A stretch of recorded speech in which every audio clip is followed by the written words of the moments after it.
ನಮಸ್ತೆ friends, 77 hills ಫಾರ್ಮಿಂಗ್ಗೆ ಸ್ವಾಗತ. ಎಲ್ಲರೂ ಹೇಗಿದ್ದೀರಾ? ಐ ಹೋಪ್ ಎಲ್ಲ ಚೆನ್ನಾಗಿದ್ದೀರಾ ಅಂತ ಹೇಳ್ತಾ ವಿಡಿಯೋನ ಸ್ಟಾರ್ಟ್ ಮಾಡೋಣ ಬನ್ನಿ. ಯಾರೆಲ್ಲ ನನ್ನ ವಿಡಿಯೋ ನೋಡಿ ಸಬ್ಸ್ಕ್ರೈಬ್ ಮಾಡಿದಿರಾ ಅವ್ರಿಗೆಲ್ಲರಿಗೂ ಥ್ಯಾಂಕ್ ಯು. ಸಬ್ಸ್ಕ್ರೈಬ್ ಮಾಡ್ಕೊಳ್ದೆ ವಿಡಿಯೋ ನೋಡ್ತಿದ್ದವರು ಪ್ಲೀಸ್ ಸಬ್ಸ್ಕ್ರೈಬ್ ಮಾಡ್ಕೊಂಡು ವಿಡಿಯೋನ ನೋಡಿ. ಇದು ಫ್ರೆಂಡ್ಸ್, ಇದು ಅಲೋವೆರಾ ಗಿಡ. ಇದು ಮನೇಲಿ ಒಂದಿತ್ತು ಅಂದರೆ ಇದರಿಂದ ತುಂಬ ಪ್ರಯೋಜನಕಾರಿ ಇದೆ. ಇದನ್ನು ಬೆಳೆಯೋಕ್ಕೆ ತುಂಬ ಏನು ಕಷ್ಟಪಡಬೇಕಂತ ಏನಿಲ್ಲ. ಒಂದು ಸಣ್ಣ ಪಾಟಲ್ಲೋ ಬಕೆಟಲ್ಲೋ ಹಾಕಿದ್ರೆ ತುಂಬ ಚೆನ್ನಾಗಿ ಹರಡ್ಕೊಂಡ್ಬಿಡುತ್ತೆ. ಇದು ನೀರನ್ನ ಡೈಲಿ ನೀರು ಕೊಡಬೇಕು ಅಂತ ಏನಿಲ್ಲ. 3 ದಿನ 4 ದಿನ ಅಥವಾ ದಿನ ಬಿಟ್ಟು ದಿನ ಕೊಟ್ಟರೇನು ಸಾಕು. ಇದಕ್ಕೆ ನೀರು ಜಾಸ್ತಿ ಏನು ಬೇಡ. ಗೊಬ್ಬರನೂ ಅಷ್ಟೇ, ಜಾಸ್ತಿ ಗೊಬ್ಬರ ಹಾಕಬೇಕು ಅಂತ ಏನಿಲ್ಲ. ಇದಕ್ಕೆ ಬೇರೆ ಗಿಡಗಳಿಗೆ ಹಾಕ್ದಾಗ ಇದಕ್ಕೊಂದು ಸ್ವಲ್ಪ ಹಾಕಿದ್ರೆ ಸಾಕು ಗೊಬ್ಬರ. ಇದು 4 ವರ್ಷದ ಗಿಡ ಫ್ರೆಂಡ್ಸ್. ಇದು 2 ಸಾರಿ ಹೂವು ಬಂದಿದೆ. ನನಗೆ ಆವಾಗ ವೀಡಿಯೋ ಮಾಡೋಕ್ಕೆ ಗೊತ್ತಿರಲಿಲ್ಲ. ಹಂಗಾಗಿ ನಾನು ವೀಡಿಯೋ ಮಾಡೋಕ್ಕೆ ಗೊತ್ತಿಲ್ಲದೇ ನಾನು ಅದು ವೀಡಿಯೋ ಮಾಡಿಲ್ಲ.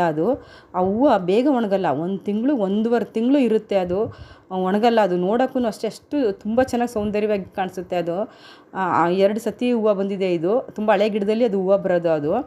ಇದ್ರದ್ದು ಜೆಲ್ನ ಸೇವಿಸಿದ್ರೆ ಜೀರ್ಣಕ್ರಿಯೆ ಚೆನ್ನಾಗಾಗುತ್ತೆ ಮತ್ತು ಬಾಡಿಗೆ ತಂಪು ಕೊಡುತ್ತೆ. ಈ ಡ್ಯಾಂಡ್ರಪ್ ಇದ್ದರೆ ಹೇರಲ್ಲಿ ಇದ್ರದ್ದು ಜೆಲ್ ತೆಗೆದುಬಿಟ್ಟು ಆ ಏರ್ ರೂಟ್ಗೆ ಈ ಜೆಲ್ನ ಹಚ್ತಾ ಬಂದರೆ ಕಾಲಕ್ರಮೇಣ ಅದು ನಿಧಾನವಾಗಿ ಡ್ಯಾಂಡ್ರಪ್ ಕಮ್ಮಿ ಆಗ್ತಾ ಹೋಗುತ್ತೆ. ಮತ್ತು ಗಾಯಗಳಾಗಿದ್ದರೆ ಗಾಯಕ್ಕೆ ಇದರ ಜೆಲ್ನ ಹಚ್ಚೋದ್ರಿಂದ ಗಾಯ ಬೇಗ ವಾಸಿನೂ ಆಗುತ್ತೆ ಮತ್ತು ನೋವು ಕಮ್ಮಿ ಆಗುತ್ತೆ ಫ್ರೆಂಡ್ಸ್. ಇದು ಬಿಸಿಲಿನಲ್ಲಿ ಬೆವ್ರದ್ದು ಗುಳ್ಳೆ ಅಂತ ಬರುತ್ತೆ ಕೈಯಲ್ಲಿ ಅಥವಾ ಈ ಕತ್ತುಗಳಲ್ಲಿ. ಆ ಬೆವ್ರಿಗೆ ಸಣ್ಣ ಸಣ್ಣ ಗುಳ್ಳೆ ಬರುತ್ತೆ. ಅದಕ್ಕೆ ಇದ್ರದ್ದು ಜೆಲ್ ತೆಗೆದುಬಿಟ್ಟು ಇದ್ರದ್ದು ನೋಡಿ ಫ್ರೆಂಡ್ಸ್, ನಾನು ತೋರಿಸ್ತಾ ಇದ್ದೀನಿ. ಇದನ್ನು ಆ ಕಡೆ ಈ ಕಡೆ ಮುಳ್ಳಿರುತ್ತೆ. ಇದನ್ನು ತೆಗೆದಾಗ ಅದನ್ನು ತೆಗೆದುಬಿಟ್ಟು ಒಳಗಡೆ ಅದ್ರ ಜೆಲ್ ತಗೊಂಡು ಎಲ್ಲಿ ಗಾಯ ಆಗಿರುತ್ತೆ, ಎಲ್ಲಿ ಆ ಬೆವ್ರದ್ದು ಗುಳ್ಳೆ ಬಂದಿರುತ್ತೆ ಅದಕ್ಕೆ ಆ ಜೆಲ್ನ ಹಚ್ಚೋದ್ರಿಂದ ಆ ಬೆವ್ರದ್ದು ಗುಳ್ಳೆ ಕಮ್ಮಿಯಾಗುತ್ತೆ ಫ್ರೆಂಡ್ಸ್.